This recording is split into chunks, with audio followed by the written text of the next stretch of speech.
Man abot sa tunga-tunga, it's not a question nga nituman ta.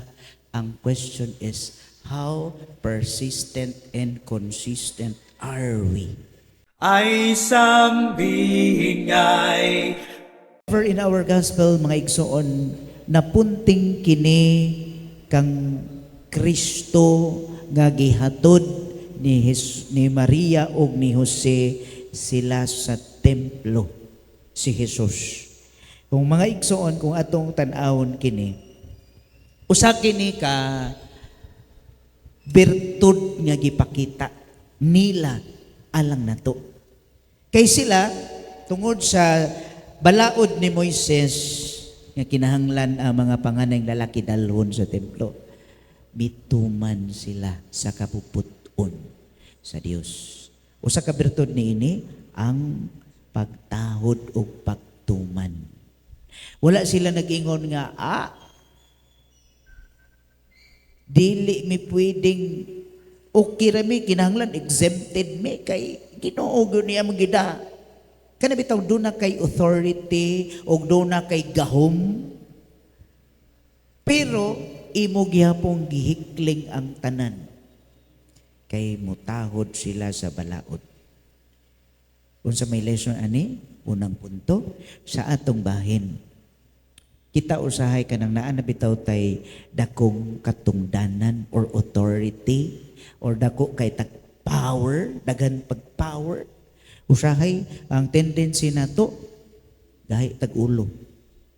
Tinuod na. Kana na natin gahom, kita naman ang leader, kita naman ang nagdumala. Usahay, ako na gamhanan na ini. Pwede ra kung di mo tuman unsay gihimo diha nga balaod. Pero ang atong Ginoo ang balaang pamilya, nindot kaayo. Si Maria, si Jose o si Jesus, walay daghang kisaw. Hilom nga naglihok.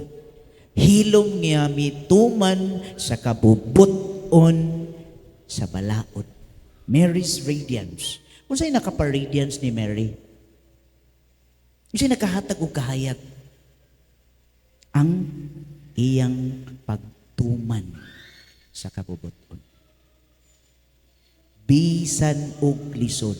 Bisan og inahan siya sa Dios, mituman yun siya sa balaod nga ihalad sa templo ang iyang anak. Pwede raman ta, pwede exempted ko, mama baya ko ni Jesus. Exempted ko, ikapoy kayo. Usay mo, inanay baya ta. Naatay power and authority. Sus, kinaiya, di ba? Beggars radiance, we journey together. Kinahanglan mo journey ta sa iyang bertud. Kung mituman sila, even Jesus himself obeyed God the Father. Hello? Nituman sila, kita. Nituman ta. Tuman man ta.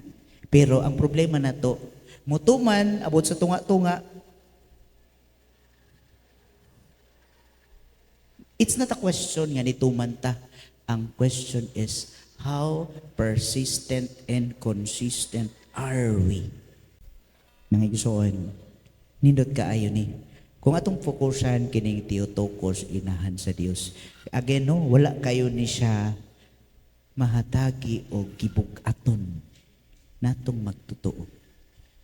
Mauna nga atong ipaningkamutan, nga atong mapaila kung kinsa di ay ang inahan sa Dios. This is the biggest and the highest doctrine of our Christian faith. Ang pagkainahan sa Dios. Nindot kay paminawon, pero puno siya sa pag-antos. Puno siya sa kasakit, kalibog, kabalaka. And mausad na sa atong kinabuhi karon. Dili sa yon. Kung mo journey ta, dili sa yon. So kung naa ka karon sa kinabuhi nga hayahay ra jud kaayo nga murag wa jud kay kabalaka. Kamo tanan puros manggod no mga maayo. Puros mga perpekto. Di na lang yun pwede masayop. Pero di na lang ta magbantay ana. What is the challenge? Renew a new beginning of God's or for God's wounded people. Ato paningkamutan ang mabag-o ta. Ayaw lang nigiay mong tupad unsa siya ka bati. Kundili ari sa atong kaugalingon. Atong ihalad, Lord, Mama Mary, kining tanan nako nga mga bati. Akong ihalad diha nimo. Kay mao ni akong usbon para sa kaayuhan. Isip kaming tanan mga samaran. Walay perpekto namo. Busa ani ako naghalad kanimo. Isip inahan sa among manunubos. Ay sanglibutan